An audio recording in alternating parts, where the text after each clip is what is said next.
Hi, welcome to health tip care YouTube channel.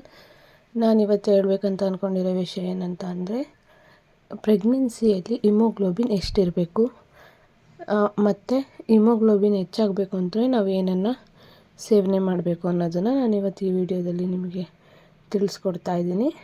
First of all, ಪ್ರೆಗ್ನೆನ್ಸಿಯಲ್ಲಿ haemoglobin ಎಷ್ಟಿರಬೇಕು. ನಾವು first pregnancy ಚೆಕಪ್ಪಿಗೆ ಹೋದಾಗ confirmation ಚೆಕಪ್ಪಿಗೆ ಅವ್ರು ನಮಗೆ ಬ್ಲಡ್ ಟೆಸ್ಟ್ ಮಾಡ್ತಾರೆ. ಬ್ಲಡ್ ಟೆಸ್ಟ್ ಮಾಡಿದಾಗ ಅದರಲ್ಲಿರುತ್ತೆ ರಿಪೋರ್ಟಲ್ಲಿ ಎಷ್ಟಿದೆ ಹಿಮೋಗ್ಲೋಬಿನ್ ಅಂತ. ಮಿನಿಮಮ್ ಅಂದರೂ ಹಿಮೋಗ್ಲೋಬಿನ್ನು 10 ಪಾಯಿಂಟ್ ಮೇಲೆ ಇರಬೇಕು.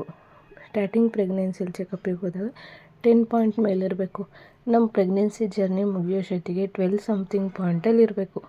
10ಗಿಂತ ಒಳಗಿದೆ ಅಂತ ಅಂದರೆ ಡಾಕ್ಟರ್ಸ್ ನಿಮಗೆ ಹೇಳಿರ್ತಾರೆ 8, 9 ಎಲ್ಲ ಇದ್ದರೆ ಸ್ವಲ್ಪ ಚೆನ್ನಾಗಿ ತಿನ್ನಿ, ಹಿಮೋಗ್ಲೋಬಿನ್ ಜಾಸ್ತಿ ಆಗುವಂಥದ್ದು ತಿನ್ನಿ ಅಂತೆಲ್ಲ ಹೇಳಿರ್ತಾರೆ. ಯಾಕೆ ಬ್ಲಡ್ ಕಮ್ಮಿ ಆಗಬಾರ್ದು ಅಂತ ಅಂದರೆ, ನಮ್ಮ ಡೆಲಿವರಿ ಟೈಮಲ್ಲಿ ನಮಗೆ ತುಂಬಾ ಬ್ಲಡ್ ಲಾಸ್ ಆಗಿಬಿಡುತ್ತೆ. ತುಂಬ ಬ್ಲಡ್ ಲಾಸ್ ಆದರೆ ಏನಾಗುತ್ತೆ ಅಂದರೆ, ನೀವು ತುಂಬ ಸುಸ್ತಾಗಿಬಿಡ್ತೀರ. ಅಕಸ್ಮಾತ್ ನಿಮ್ಮ ಬಾಡಿಲಿ ಏನಾದ್ರು ಬ್ಲಡ್ ಕಮ್ಮಿ ಇದ್ದರೆ, ಈಗ ಡೆಲಿವರಿ ಆದಾಗ ತುಂಬ ಬ್ಲಡ್ ಲಾಸ್ ಆಗೋದ್ರಿಂದ ಏನಾಗುತ್ತೆ ಅಂತಂದರೆ, ನೀವು ತುಂಬ ವೀಕಾಗಿ ಹೋಗ್ಬಿಡ್ತೀರ. ಮತ್ತು ಅದಕ್ಕೆ ಬೇರೆ ರೀತಿಯಾದಂತಹ ಟ್ರೀಟ್ಮೆಂಟ್ಸ್ಗಳಿರುತ್ತೆ ವೀಕ್ ಆದಮೇಲೆ. ಅದೆಲ್ಲ ಸುಮ್ಮನೆ ಕಾಂಪ್ಲಿಕೇಶನ್ಸ್ ಯಾಕೆ, ಅದಕ್ಕೋಸ್ಕರ ಡಾಕ್ಟರ್ಸ್ ನಿಮಗೆ ಹೇಳ್ತಾ ಇರ್ತಾರೆ ಹಿಮೋಗ್ಲೋಬಿನ್ ಕಮ್ಮಿ ಇದೆ, ಸ್ವಲ್ಪ ಚೆನ್ನಾಗಿ ತಿನ್ನಿ, ಅದು ತಿನ್ನಿ, ಇದು ತಿನ್ನಿ ಅಂತೆಲ್ಲ ಸಜೆಸ್ಟ್ ಮಾಡ್ತಾರೆ. ನಾನಿವತ್ತು ಹಿಮೋಗ್ಲೋಬಿನ್ ಜಾಸ್ತಿ ಆಗಬೇಕು ಅಂತ ಅಂದರೆ ಏನು ಮಾಡಬೇಕು ಅಂತ ನಾನಿವತ್ತು ನಿಮಗೆ ಈ ವಿಡಿಯೋದಲ್ಲಿ ತಿಳಿಸ್ಕೊಡ್ತೀನಿ. ಮೊದಲನೇದಾಗಿ ಪೊಮೊಗ್ರಾನೇಟ್ ಅಂತ ಅಂದರೆ ದಾಳಿಂಬೆ ಹಣ್ಣು. ದಾಳಿಂಬೆ ಹಣ್ಣನ್ನು ನೀವು ಜ್ಯೂಸ್ ಮಾಡ್ಕೊಂಡು ಕುಡಿಬೇಡ್ರಿ. ಕ್ಯಾಶುಯಲ್ಲು ಬರೀ ಹಣ್ಣನ್ನು ಬಿಡಿಸ್ಕೊಂಡು ದಿನ ರಾತ್ರಿ ಊಟ ಆದಮೇಲೆ ಒಂದೊಂದು ಹಣ್ಣು ತಿನ್ನೋದ್ರಿಂದ ಹಿಮೋಗ್ಲೋಬಿನ್ ಜಾಸ್ತಿ ಆಗೋ ಚಾನ್ಸಸ್ ಇರುತ್ತೆ. ನಾನು ನನ್ನ ಪ್ರೆಗ್ನೆನ್ಸಿಲಿ ಹೇಳೋದಾದರೆ, ನಾನು ಫಸ್ಟು ಚೆಕಪ್ಪಿಗೆ ಹೋದಾಗ ನನಗೂ ತುಂಬ ಕಮ್ಮಿ ಇತ್ತು ಬ್ಲಡ್ಡು, 9 ಪಾಯಿಂಟ್ ಸಮಥಿಂಗ್ ಇತ್ತು. ಆಮೇಲೆ ನಾನು 20 ಡೇಸ್ ಬಿಟ್ಟು ಮತ್ತೆ ಹೋದಾಗ ಸ್ವಲ್ಪ ಹೆಲ್ತ್ ಇಶ್ಯೂಸ್ ಇತ್ತು ಅಂತ ಹೋದಾಗ ಆವಾಗ ನಂದು 11 ಪಾಯಿಂಟ್ ಸಮಥಿಂಗಲ್ಲಿತ್ತು. ಅದಕ್ಕೆ ನಾನೇನು ಮಾಡಿದ್ದೆ ಅಂತ ಅಂದರೆ, ದಿನ ನೈಟು ಪೊಮೊಗ್ರಾನೇಟ್ ದಿನ ಒಂದೊಂದು ಹಣ್ಣು ತಿಂತಾಯಿದ್ದೆ. ಮತ್ತು ಕಿತ್ತಳೆ ಹಣ್ಣು ತಿನ್ನೋದ್ರಿಂದನೂ ಅಷ್ಟೇ ತುಂಬ ಹೆಲ್ಪ್ ಆಗುತ್ತೆ. ಆಮೇಲೆ ಮಧ್ಯಾಹ್ನ ಟೈಮಲ್ಲಿ ಏನು ಮಾಡಬೇಕು, 11 ಗಂಟೆ 12 ಗಂಟೆ ಟೈಮಲ್ಲಿ ಬೀಟ್ರೋಟ್ ಜ್ಯೂಸ್ ಮತ್ತು ಕ್ಯಾರೆಟ್ ಜ್ಯೂಸ್ಗಳನ್ನೆಲ್ಲ ಮಾಡ್ಕೊಂಡು ಕುಡಿಬೇಕು.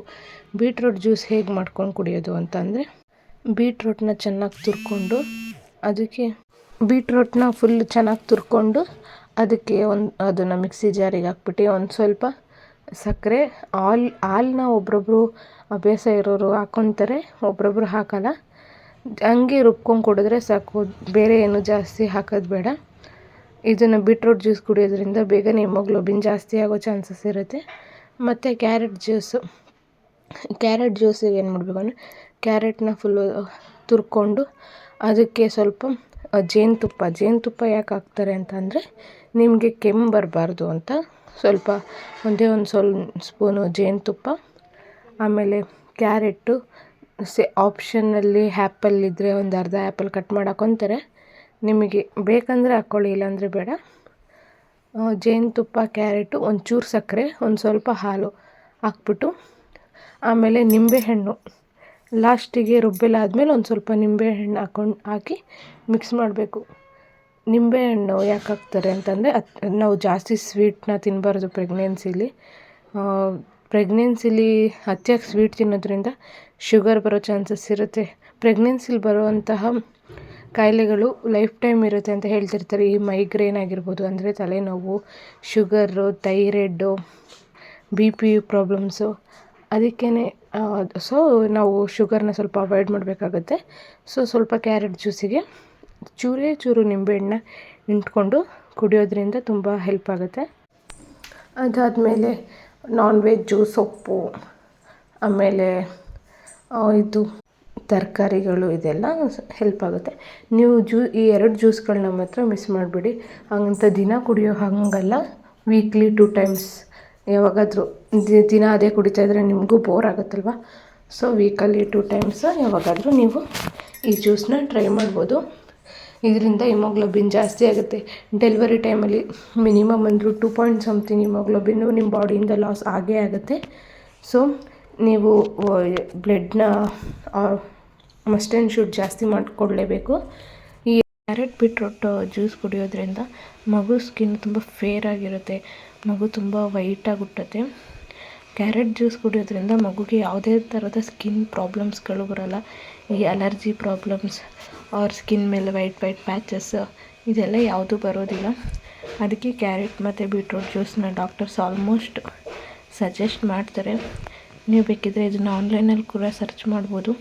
ಕ್ಯಾರೆಟ್ ಮತ್ತು ಬೀಟ್ರೂಟ್ ಜ್ಯೂಸ್ ಕುಡಿಯೋದ್ರಿಂದ ಮಗುಗೆ ಎಷ್ಟು ಹೆಲ್ಪ್ ಆಗುತ್ತೆ, ಸ್ಕಿನ್ನಿಗೆ ಎಷ್ಟು ಹೆಲ್ಪ್ ಆಗುತ್ತೆ, ಹೇರ್ ಗ್ರೋತಿಗೆ ಇದಕ್ಕೆಲ್ಲ ತುಂಬ ಹೆಲ್ಪ್ ಆಗುತ್ತೆ. ಆ್ಯಂಡ್ ಆಲ್ಸೋ ಅದ್ರ ಜೊತೆ ಆ್ಯಪಲ್ ಜ್ಯೂಸನ್ನ ಅಭ್ಯಾಸ ಮಾಡ್ಕೊಳ್ಳಿ.